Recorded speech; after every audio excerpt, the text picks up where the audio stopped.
뉴욕 증시는 4거래일 동안 강세를 이어간 후 오늘은 숨고르기에 들어갔습니다. 미중 무역 협상에 대한 기대감으로 그동안 시장은 올랐었는데 계속해서 양국 간 구체적인 진전이 없다 보니 투자 심리가 제한되고 있는 모습입니다. 이렇게 무역 전쟁은 지속되고 있는데 최근 관세 충격이 현실화되고 있다는 보도들도 연일 나오고 있어 이 부분 우려해야겠습니다. 마감 상황 보면 다우와 S&P 500은 막판에 국채금리가 안정세를 보이면서 각각 0.28%, 0.06% 올랐고요.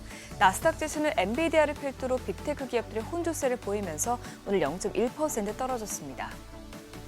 오늘 M7 기업 중 낙폭이 가장 컸던 기업은 엔비디아였습니다. 어제 화웨이가 엔비디아의 고성능 AI칩을 대체할 만한 자체 AI칩을 개발 중이라는 보도가 나오면서 주가가 휘청였는데요. 월가에서는 화웨이가 본격적으로 반도체 시장에 진입할 경우 화웨이가 엔비디아의 글로벌 점유율에 큰 위협이 될 수 있다는 분석들이 나오고 있습니다. 또 그 밖에 애플은 실적 발표를 앞두고 모건 스탠리에서 매수 등급을 유지하고 목표 주가를 올려잡으면서 오늘 0.41% 올랐고요. 나머지 기업들은 소폭 하락세로 마감했습니다. 시총 6위부터도 보면 전거래일에 크게 올랐던 테슬라는 이날도 상승세를 이어갔고요. 일라이 릴리만 HSBC가 투자 의견을 매수해서 손절로 하향 조정하고 목표 주가를 크게 낮춰 잡으면서 오늘 0.82% 약세 보였습니다. 앞으로 시장이 더 상승 탄력을 받기 위해서는 미중 무역 회담에 진전이 생겨야 할 텐데요. 이날도 미국은 무역 협정 체결의 책임은 중국에 있다고 밝히면서 시장에 실망감이 번졌습니다. 베센트 장관은 CNBC와의 인터뷰에서 중국이 미국보다 5배 많은 제품을 수출하고 있기 때문에 지속 불가능한 관세를 완화하는 것은 중국의 책임이라고 언급하면서 미중 관세 불확실성이 지속되고 있다는 것을 나타냈습니다. 또 그는 주말 사이에 시진핑과 통화를 했다는 내용에 대해서는 모른다고 답변했고 중국 정부에서조차 최근 트럼프 대통령과 전화 통화가 없었다고 재차 밝혔습니다. 다만 긍정적인 소식도 나오긴 했는데요. 베센트 장관은 최근 미국이 무역 협상에서 진전을 이뤘으며 협상 대상인 15개에서 18개 주요국 가운데 인도와 첫 번째 무역 협정을 체결할 것으로 보인다고 밝혔습니다. 다만 이런 가운데 관세로 인한 여파가 본격화되면서 하드 데이터에서도 점점 경제가 위축되고 있다는 신호들이 나오고 있습니다. 오늘 공개된 댈러스 연은이 관할하는 텍사스 지역 제조업 지수는 마이너스 35.8을 기록하면서 5년 만에 최악을 기록했습니다.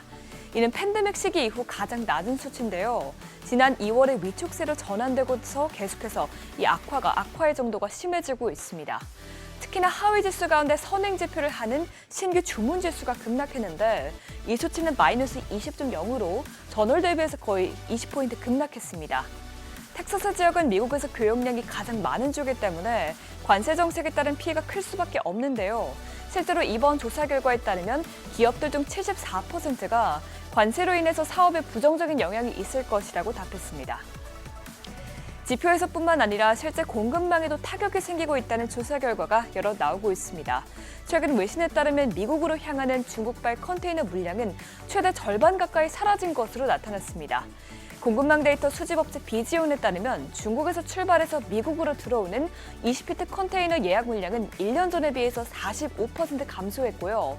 블룸버그 통신이 자체 집계한 중국발 미국행 컨테이너 화물선의 숫자도 26일 기준으로 40척으로 이달 초 대비해서 40%가량 뚝 떨어졌습니다. 이외에도 항공 화물량도 급감했는데요. 이렇게 상품 공급이 끊어진다면 그동안 쌓여있는 재고가 떨어질 경우 경기가 급격하게 둔화되고 물가는 크게 치솟을 수 있기 때문에 팬데믹 때와 같은 상황이 또다시 벌어질 수 있는 점에 주목해봐야겠습니다. 국채 수익률이 일제히 하락했습니다. 장 초반에는 보합권에서 움직이다가 장 후반으로 갈수록 낙폭이 커졌는데요.